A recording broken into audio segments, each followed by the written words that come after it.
All right, sir. I appreciate your time as always.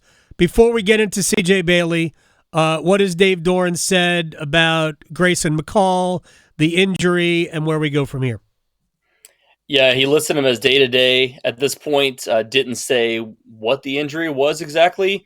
I've heard speculation, but obviously not going to say anything on what exactly it could be, just because you never want to divulge too much as far as guys like that are concerned. Obviously, does have the history, the Right. really serious concussion that ended his season last year, so you never know exactly what it could be if that is coming back up. That's a massive issue for him potentially. But one thing he did say is that when Grayson is healthy, he will be the guy, or at least kind of alluded to that. So I'm not exactly sure.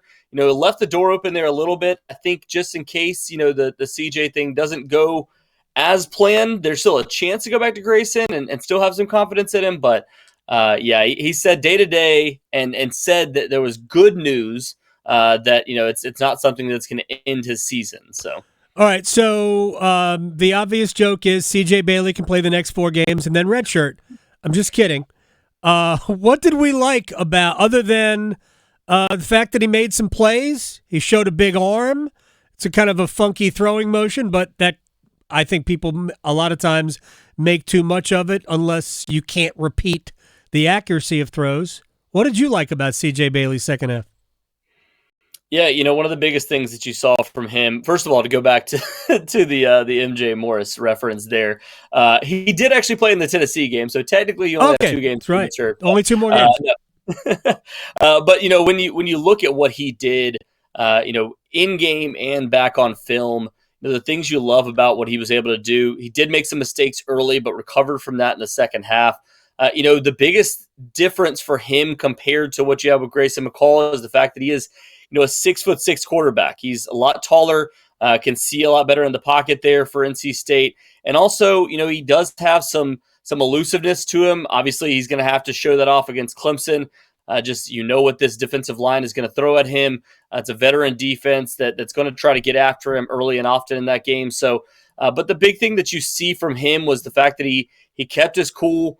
You mentioned the Calm app potentially for him in halftime, but you saw him come out and look like a different quarterback, and that's a great sign of the maturation already for him. Obviously, the physical tools, we'll see, what he's capable of a little bit more when he plays against an ACC-style defense and when he gets a chance to be the guy for a full week and really practice with the ones and not just be thrown into that system. But he's got some zip on his pass. He's a guy that gets the ball out quickly.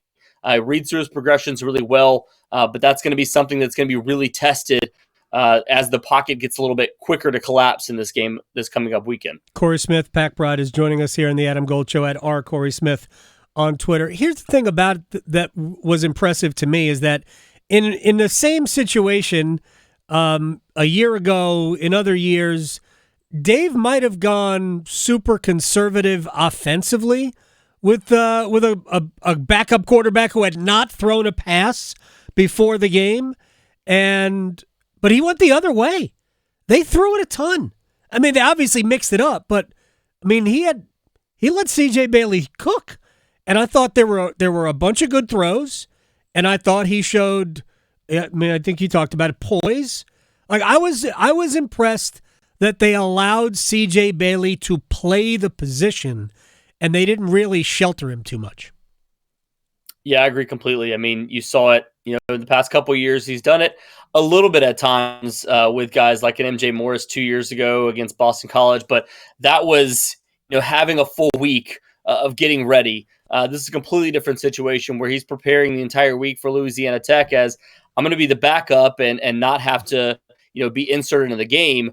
And then all of a sudden you're thrown in. Not only are you thrown in to the game against Louisiana Tech, which granted it does help that it's an FCS opponent, or not an FCS opponent, but a Group of 5 opponent Right. that's not of high quality. It's not like he was thrown in against Clemson or thrown in against Right. a couple weeks ago where he could have been Tennessee, but.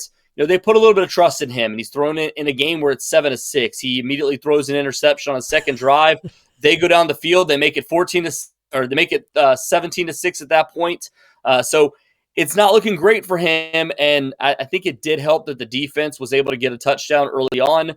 in that second half to kind of take a little bit of pressure off of him and be able to throw him out there and put some trust in him. But yeah, this is not typical of Dave Doran. He did put some trust in CJ Bailey. It's something we've heard all off season. He was the guy that's been, not just pushing to be the backup, but pushing Grayson McCall all off season too. And Dave Doran said it afterwards in his press conference that, we've seen it in practice all year long. So I think there is already a trust built in there with him. We'll see just how much they kind of give him the reins this coming up Saturday too. Yeah, it's going to be it is a completely different beast when you're going to Death Valley. Another, I think, positive sign is that Louisiana Tech did a pretty good job of limiting KC Concepcion. And Jordan Waters still is having a little bit of trouble getting really going to be the player we watched last year at Duke. But they found other guys. They found other receivers. They found other running backs. Again, and I don't know, maybe CJ Bailey, because he hasn't worked with the ones, chemistry with KC Concepcion might be a little bit, harder to come by. But I think it's impressive that they had to go pretty far down the depth chart to kind of find people to make plays. I think that speaks well. Yeah, Justin Jolie, another guy that really stepped up in that game. Not a ton of receptions, but had some really big ones that set up the touchdown late. I believe it was like a 34-yard gain for him. Mm-hmm. And then obviously had a big game with Grayson McCall earlier in the game. But you're seeing, you mentioned guys deeper on the depth chart. I mean, Wesley Grimes is another one that he showed some, CJ Bailey showed some trust in late. He ended up with 4 receptions, only 29 yards, but had some opportunities to have some big catches there. And then Noah Rogers, a guy that caught, kind of a tiptoe pass on the outside to make a big reception for NC State. But yeah, I mean, that's another thing that I guess is kind of a positive coming out of the past week. Obviously, you love to see, KC Concepcion and Jordan Waters really get their footing in this game. But KC, you've seen play well already this season.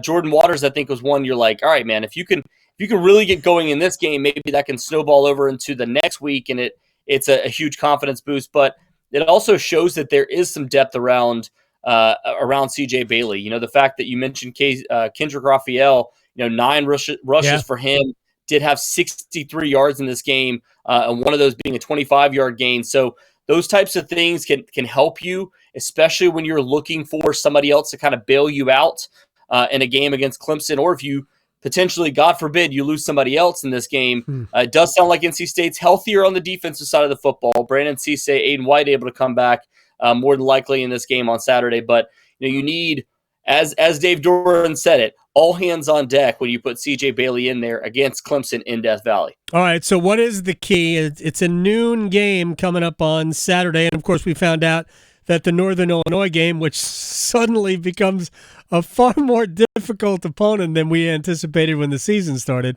that is also a noon game. But what is it you stop Mustafa, the running back, first, or is it do you control Cade Klubnik? I mean, what's the mission to slow down or make Clemson's offense ordinary to put real scoreboard pressure on them?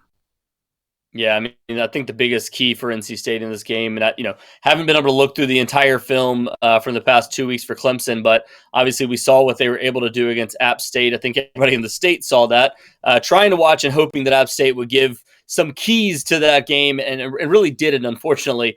But yeah, I think the biggest thing is going to be getting after Cade Klubnik, getting into that backfield, and trying to stop both of them. Obviously, Phil Maffa, a guy that's a big-time running back for Clemson, and a chance for NC State to kind of put themselves on the map if they're able to win this game. But I think defensively, it's going to be getting after Cade Klubnik. And then, as you mentioned, talking about Phil Maffa, I think that's the biggest glaring issue for NC State over the first few weeks. Yes, you gave up some big pass plays, but a lot of teams set up the pass with the run, and NC State's given up way too many gashing running plays. Didn't see it as much against Louisiana Tech. Obviously, only 19 rushes for 43 yards, but it is Louisiana Tech. It's a little different.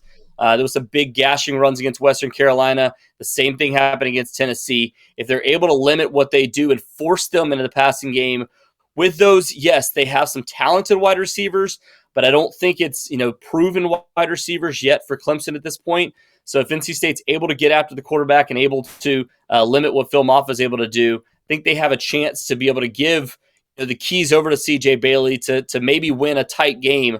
But yeah, obviously the line is showing that it's going to be very, very difficult for NC State. I think it's already moved to like 19.5 from 17 yesterday. Yeah, the Wolfpack are going to have to figure out a way to run the ball. One of the reasons we have Cory Smith on is that he knows the name of the Clemson running back, which I don't know what I call. I think I called him Mustafa. I completely made up a human being. Phil Maffa is, of course, Clemson's number one running back. Cory Smith, I thank you very much. Thank you for classing up the joint, and we will talk to you again very soon.